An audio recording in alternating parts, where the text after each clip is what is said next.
Hey, so what is going on, everyone? It is me, Mr. Mario, and I wanted to talk a little bit about my thoughts, my feelings, and my impressions towards the new PlayStation 4 consoles that were announced today on September 7th. This was at the PlayStation Meeting that was streamed worldwide, and I decided to do this because I actually did something similar but a few months ago. This was for E3, and that was specifically for when Microsoft ended up announcing the Xbox One S and the Xbox Scorpio. So I wanted to do the same thing here this time around.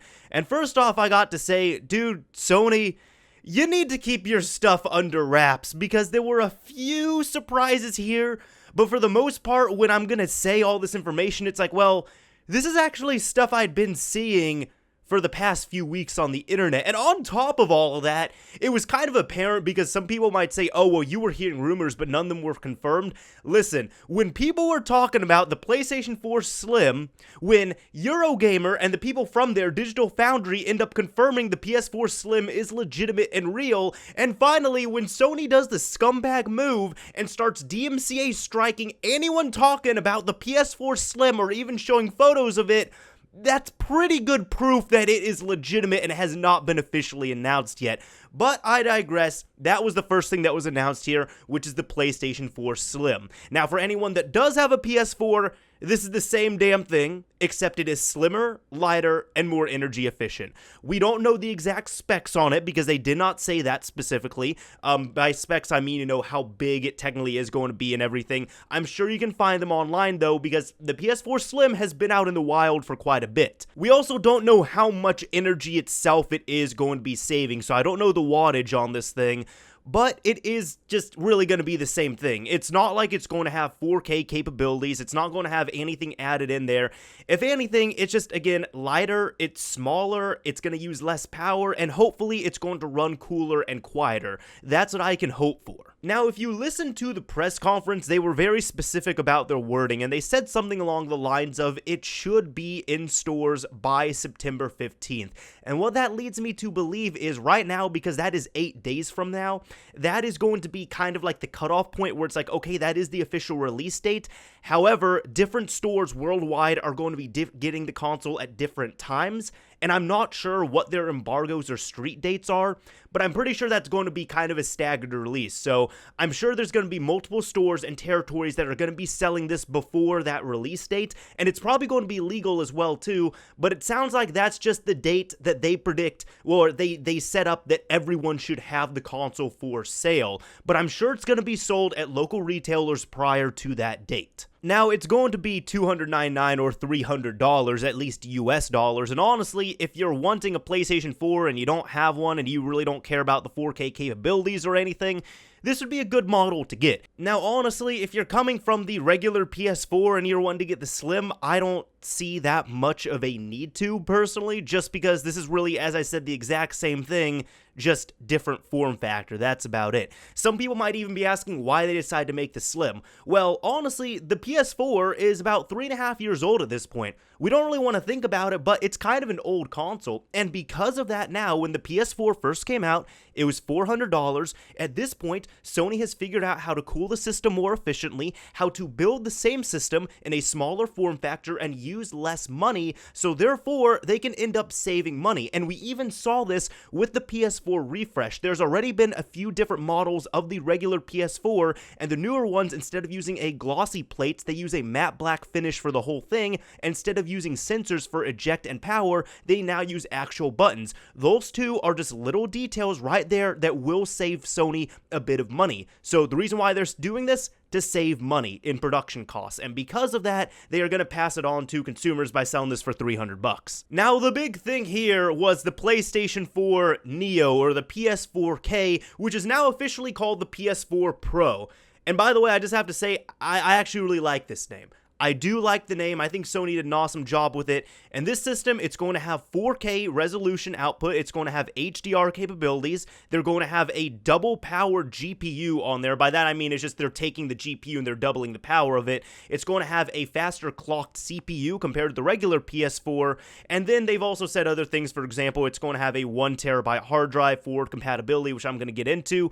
But the important parts are that it's going to be coming out in about 2 months. On November 10th, it will be released worldwide, and it is going to be $399, otherwise known as $400 US. Now, I talked a little bit about interoperability, and I mentioned that, and that was the buzzword that they were using, and by that they mean that all of your PS4 games will be forward compatible, meaning that my entire PS4 library I own right now, every single game will play just the same on the PS4 Pro or even better, because there is going to be the forward compatibility, or regular compatibility mode, where it's just you pop it in, and if the game does not utilize the extra power of the PS4 Pro, then it plays the exact same as it would on the regular PS4 system. However, if I want to, and the developers decide to, there is a patch that could be put out per game. It's up to the developers, and they showed some older games such as Infamous First Light and Shadow of Mordor, and then some newer upcoming games such as Horizon Zero Dawn, and if the developers so choose to, they can build their game around this, or they can create a patch which will allow the game to utilize the extra features that the PS4 Pro ends up using, so you have a better experience with the game. You're going to see, better colors, better lighting, better graphics. It'll just look nicer on a 4K resolution screen. So overall, it's just going to make the games look better, and I will say this because I was watching the stream in 60 frames a second, seeing Infamous First Light run at a solid 60 frames, oh my god, that was probably my favorite part of the stream, honestly, because I loved Infamous First Light, and it played at like an uncapped frame rate, but seeing that run at a solid 60, that was beautiful right there, man. So we're going to see some games like that. We're going to see stuff like that happen on there. Now, with the compatibility as well, too, if we're kind of talking about, I guess, quote-unquote backwards compatibility in a way, they're also saying that all of your PS4 games and upcoming PS4 games will work on all variants of the PS4. So if I get a game in 2 years, it should work on the PS4 Pro, the PS4 Slim, and the PS4. It should work fine on all of them. The only difference is really going to be the PS4 Pro. If it ends up utilizing extra system resources, it's going to run better and look nicer on there. Now, to me, the most surprising takeaway from this presentation right here was seeing what they did with all the PS4 consoles. And by that I mean, next week they have said that there is going to be a patch update coming out, which you can download onto your PS4, and it will actually enable HDR on the PS4. So in case you don't know, HDR is just, it's kind of a buzzword thing, but it is a feature. It's kind of like cloud. It's the new buzzword. But HDR just allows you, if you have a HDR capable device and you hook it up to a TV or a screen that supports HDR, you'll get richer lighting, better picture quality, better colors, all that stuff. Your image quality just looks better, is what I'm trying to say. It's nothing really tied to the resolution. It's the image quality itself. And what Sony is going to be doing, you know how Microsoft, they ended up putting HDR on the Xbox One S, and Sony said they're going to have HDR on the PS4 Pro. They're actually going to be issuing an update that is going to patch HDR capability into every PS4. So that means by next week, if you have the latest update on your PS4, PS4 Slim, and PS4 Pro will all be HDR capable. The only difference is the PS4 and the PS4 Slim will cap out at 1080p, while as the PS4 Pro will cap out at 4K output, which to me, that's fine. It's still cool that they are including HDR on that, because some people also think that HDR is a 4K exclusive thing. No, it's not. 4K is a resolution, HDR is a feature. They are two separate things. Now, my thoughts on it overall, first off, the consoles look ugly. I mean, I'll be straight up on that. I thought the consoles looked ugly. I don't like that design at all. Some people try and say, oh, well, it's a piece of plastic. Well, yeah, I mean, you're not wrong, it's mostly plastic, but I still want it to look kind of aesthetically pleasing somehow, so that's kind of my first reservation on there. The consoles don't look that good. Now, when it came to the PS4 Slim, at first I was disappointed, because I was like, wait, this is the exact same thing? There's not even going to be any 4K capability, no upscaling, nothing like that? But because they are adding in the HDR, I think that's going to be nice. And I feel like Sony doesn't feel the need to put the 4K resolution in there, just due to the fact that in 2 months, in a mere 2 months, the PS4 Pro is coming out. And in fact, I think this is a good thing, because in about a year or two, because they're going to deprecate the PS4. So in about a year, let's just go into the future a bit, the only two models are going to be the PS4 Slim and the PS4 Pro.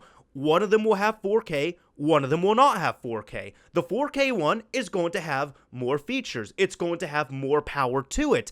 And there's going to be the definitive difference between the two, so therefore it's going to be easy enough. Because you see, what I feel like is going to happen with the Xbox One is that, yes, the Xbox One S does have 4K HDR capabilities, which is cool, But then in a few years, you're going to have the same issue right there going on, where there's going to be people that might look at the 3 different models, and you have to realize you're going to be looking at people who are not as well versed. It's not going to be people like you watching this video. You are one of the minorities of people who actually knows about this stuff and wants to educate yourself. And I'm talking about the people who don't really know that much. They're pretty casual. They're going out to get a system. They'll say, this system doesn't do 4K, but these systems do 4K. Why is this one more expensive than the other? Well, one of them's more powerful. Yeah, but both of them do 4K, so shouldn't they do the same thing? Well, they kind of. One of them plays the games better. Oh wait, well that's it? Well, then I'll just get this cheaper 4K box because it's going to do the same damn thing and play the same damn games. But then again, it could also go the opposite way. It could be one of those things where, again, as I said, in a year or so, let's say the only Xbox Ones out are going to be the Xbox One S and the Xbox One Scorpio.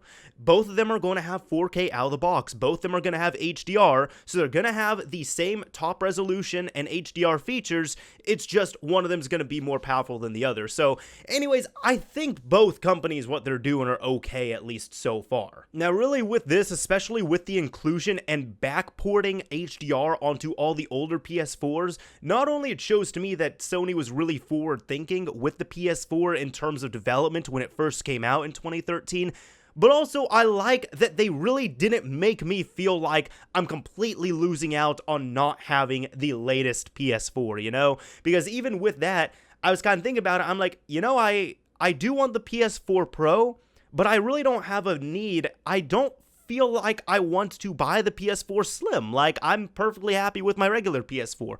While with the Xbox One, I guess it's a marketing ploy, but they really made me feel like, even I myself, I don't own an Xbox One S, but I was like, man, you know, maybe I should pick up an Xbox One S. That wouldn't be a bad idea. But then again, I also feel like Microsoft's going to be doing that because the Scorpio is so far off, while as the PS4 Pro is going to be here in 2 months. But overall, Sony did what they had to, and I thought they did a great job. The presentation, it seemed to be on point well enough. It was only 45 minutes. They introduced both of their systems. They talked quite well with everything. They showed some gameplay as well. Now, with the HDR capabilities, honestly, this is the only thing. You know, they were trying to show it on screen, and it's like, I could tell that the colors looked better. But then again, I was watching this on a monitor in a 720p stream. So it's like, you're kind of limited on that. I don't have any screens that are HDR capable, so I didn't get the full capabilities of seeing that stream, unfortunately. So it's one of those things you kind of just have to see it for yourself. But you know, another thing where they really hit the ball out of the park was with the price. $300 for a PS4 Slim. I think that's great if you're just wanting a regular PS4. If you want a beefier PS4 that's going to have better capabilities, better output and such, I think the $400 mark is great for that. I think that is justified. For example, myself, I didn't have an issue paying $400 for the PS4 when it came out. I felt like that was a fair price for that system. Same with this, $400 for the Pro model, I feel like is a fair price with what we're seeing so far. Now, there's only so much they can cram into that bit, but of course, there's going to be more questions that are coming out of it. For example, how much more power are we going to be getting out of it? Let's take the keywords out of the equation and let's actually see how powerful this system is going to be. And honestly, I do think that the Scorpio is probably going to be more powerful, and that's kind of what they're competing with. But I will say this, one big benefactor they have that Sony has over Microsoft right now is that the PS4 Pro is coming out 13 months earlier than the Scorpio. The Scorpio is going to come out next December. This PS4 Pro is going to be coming out in 2 months, so they're going to have a major head start on the buffed system version. And for anyone who thinks this might fail, honestly, I don't think so. We've seen how well the Xbox One S has done. People are excited about the Scorpio, even though it's about, you know, a year and a half or a year and some change away. And people are excited about the PS4 Pro. And for anybody who thinks this can't really work out, look at the 3DS. We have the 3DS and we have the new 3DS, which is kind of like the 3DS Pro in this sense. So Nintendo has proved that you can have the same type of system in the same ecosystem, but have a more powerful variant. Will people be happy about it?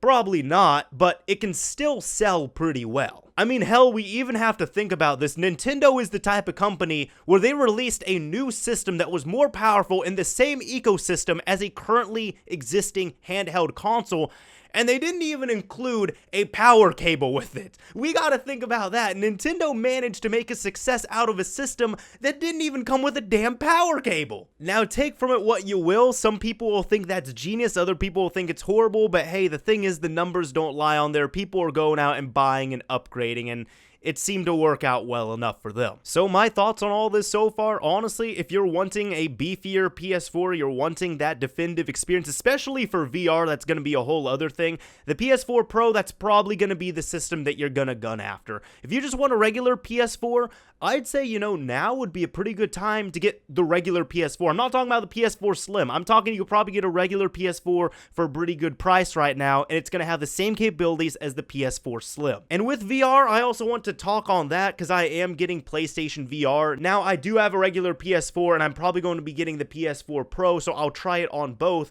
But honestly, if the PS4 Pro can make the VR experience even better, like stabilize frame rates, run games better, I'm all for that, especially with VR. And the reason why I say that is because, if you don't believe me, you can look into it.